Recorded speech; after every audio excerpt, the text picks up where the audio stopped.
पाणीपाग को नहीं आसला बड़ खबर। आज हूँ डिसेम्बर 1 रविवार। आसतु आज कौन रही जाना पाणीपाग सूचना।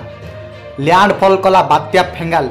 ओडिशा रे आहरी 4 दिन वर्षा। दक्षिण पश्चिम बंगोपसागर बात्या फेंगाल लैंडफॉल करिछि।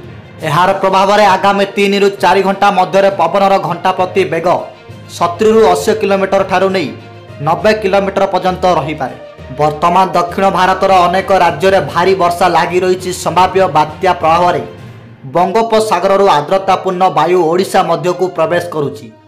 फल राज्य में वर्षा लगी रही। ओडिशा रे आगामी 4 दिन आहरी वर्षा हेबा नहीं पूर्व अनुमान करिछि पाणीपाग विभाग। निर्देशिका मनोरमा महांती सूचना अनुसार आगामी 24 घंटा मध्य 15 जिला विक्षिप्त भाव में हालुकारु मध्यम धरणर वर्षा हेब। जिलागुड़िक हेउछि मालकानगिरी, कोरापुट, नवरंगपुर, कलाहांडी, नुआपड़ा, बलांगीर, बौद्ध, सोनपुर, बरगड़, संबलपुर, देवगढ़, झारसुगुड़ा, सुंदरगढ़, केन्दुझर और मयूरभंज।